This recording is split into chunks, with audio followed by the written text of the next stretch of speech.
G'day folks, today we are going to take a closer look at the DJI Smart Controller. This new controller for the Mavic 2 Pro and Mavic 2 Zoom has a built-in screen, making it easier and less hassle to get up and flying quickly. So let's take a closer look, but first a quick unboxing.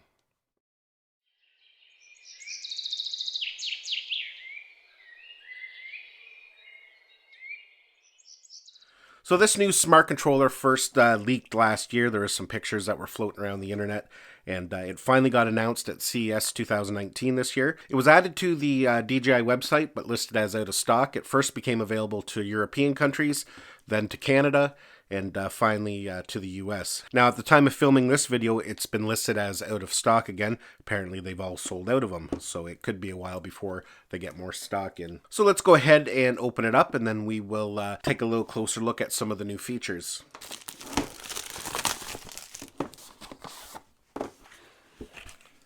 There is the unit there. So we'll open this small box first. Inside we have a charging brick. We have a charging cable. And inside there we have some extra sticks for it. The main sticks are already attached inside, and we'll take a look at that here in a minute. So we've got the unit here itself. Of course, we have our user guide. The protective wrapper off here. So I'm already getting fingerprints on it. That will not do. So there's a little foam piece here that needs to come off. That reveals the 5-way button. First initial impressions, it actually feels really nice in the hand. I wasn't quite sure. It kind of looked a little wider than the standard remote. The joysticks, to me, look to be a little wider. We'll check that here in a minute. But actually, it's not too heavy. It's not too light. It actually has a nice feel to it. So essentially, this has a built-in 5.5-inch screen. It's kind of similar to the existing Crystal Sky. It comes in at 1,000 nits, so that's quite a bit brighter than your average smartphone. That helps make a clearer picture on really bright days. So let's kind of go over the buttons and the controls here. Of course, we have our two joysticks there. I'll put them on in a minute. We have a pause button, return to home. Here's how we switch between our different modes. We've got our 5D button there, power. When we press the power, it shows us how much charge we have. You can see I got 2 bars there, so we will need to charge it up. Now this controller has 2 new buttons on it that the stock Mavic 2 controller doesn't have. First is a back button and a select button there on the side. Now at the top here, we have a camera button and a record button. We have our 2 scroll wheels. We have a USB-A, a micro SD card slot, and an HDMI port. The HDMI port is nice because it allows you to connect this to an external monitor. So if you're out in the field filming something and say you have a client with you and they kind of want to see what you're filming, instead of having them peer over your shoulder, you could plug that into an external monitor and they can see what you're filming. And you can change in the setting what appears on the external monitor. You can have it so it's exactly what you're seeing on the screen with all the controls and settings, or you can have that all shut off so they're just getting a video feed. So on the bottom here we have a USB-C port, we have our speakers and microphone, and we have these 2 kind of accessory ports here that's kind of threaded. Nobody really knows what they're for yet, but it could be for a couple things. There could be some accessories that DJI will be selling later on for it. Perhaps some kind of lanyard system that screws in there, or even an add-on battery pack. As you can see, the USB-C port's right there. Maybe there's a small battery pack that can be attached to it to extend the life of it. Who knows? And when we flip it over here, we have the antennas, and they flip up like that. And when you flip them up, it reveals your control sticks. So we'll go ahead and take them out. On the back here, we have the C1 and C2 button. Now, as you can see here, the sticks are a little bit different on how they connect. The original Mavic controller has a female end. The Smart controller has a male end. So it's kind of interesting, and I'm not quite sure why they switched to that. And you'll notice that the antenna design is different. With the stock Mavic controller, you fold them up and you can angle them towards the aircraft. This one is folded down. You can still angle it towards the aircraft. If it's right above you, you would have it out like that. If it's off in the distance, you would point it down. Now let's just do a quick comparison here. First of all, for the joysticks, we'll just put them together. You can see that the smart remote, the sticks are a little farther apart, minimally, but they are a little farther apart. Now, just for a little bit of a comparison here, I've got the smart remote, and then I've got the stock remote with just a smartphone mounted in it. And you can kind of see, just so you can get an overall feel for the size. Now, let's just see what the weight difference is with the smart remote or the stock remote with the phone mounted in it. I've got an iPhone 8 mounted in there right now, so it'll be a little bit different depending on what kind of phone you use.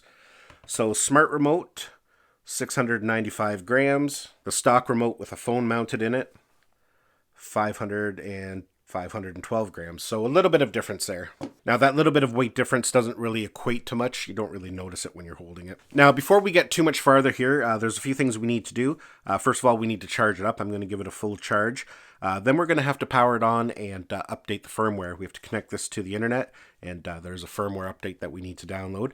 And then after that, we're going to bind it to the aircraft. We're going to fire it up and see some of the new features. Okay, so I've got everything charged up now. I went through the initial setup procedure. I kind of skipped that for this video. I'll maybe make a separate video going through the setup. It's pretty basic. When you turn it on for the first time, it asks you basically for your country. It wants you to set the date and time. It asks you to log in with your DJI account and update the firmware. Now, the next thing we have to do is bind it to the aircraft. I haven't done that yet, so we'll go ahead and do that now. So I'm going to just power on the remote. It's a double press, just like most of the DJI devices. So this is the welcome screen that comes up when you turn it on. From here, we can launch the DJI Go 4 app by clicking that button.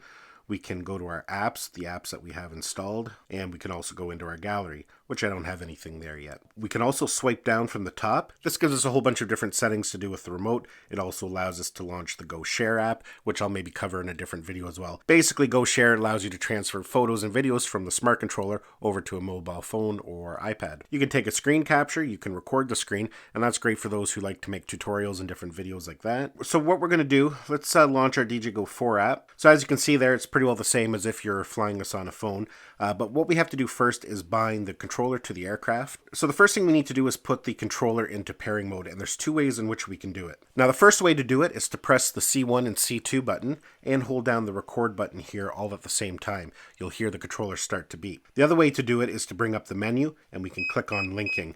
You're going to hear the remote control start to beep. Make sure your drone's powered on. Then we're going to press the pairing button, which is under that little cover there. And just like that, it's going to go ahead and pair. And then we can just hit the Go Fly. And there we go. Just a couple things here. You can control the gimbal by pressing on the screen, just like you can with a phone. And one thing I am kind of curious about right now, I haven't even checked yet, so I guess we'll find out together. A few days ago, DJI updated the Go 4 app to include waypoints, and I'm curious if it's been updated for this yet. And as you can see there, it hasn't. So waypoints hasn't been added to the Smart Controller yet. And that's the funny thing with these kind of devices.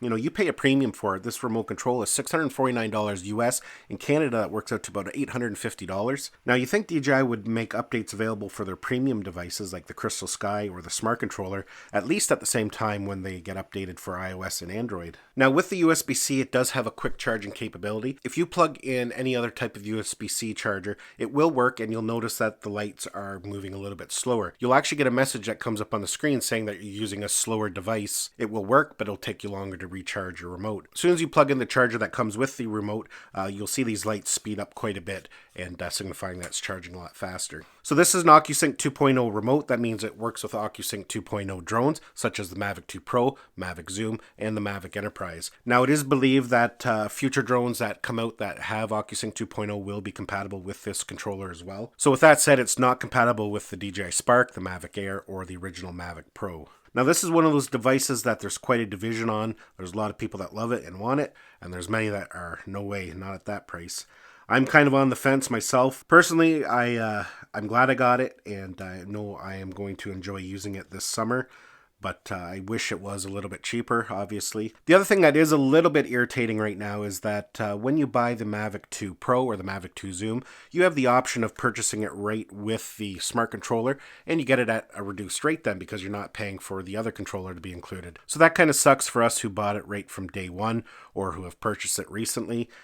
We have to pay for a controller that we're not going to use anymore. Would have even been nice if DJI offered a discount for those who already purchased it before this was released. It would have been nice if this was available on launch day, and that way we could have made a choice back then. Now, one other quick thing I want to show you here before I go. For those of you who have purchased the official hard case right from the DJI website, the Smart Controller is compatible with it and will fit inside. Basically what you have to do, there's these two foam pieces on each side there. You can kind of see I've just pulled them out there. Once you remove them, the Smart Controller fits right inside. So I'm glad DJI did think ahead and made it compatible with both controllers. I did do some testing also, and it does fit in the case that comes with the Flymore kit, that little leather one. It's a tight squeeze, and you can't bring along all the accessories, but it does fit in there if you need it to. So yeah, folks, that is the new DJI Smart Controller. I'll include the links down below where you can go and check it out further. Give this video a thumbs up if you enjoyed it. Don't forget to subscribe to my channel so you don't miss any of our upcoming videos, and we'll see you in the next one.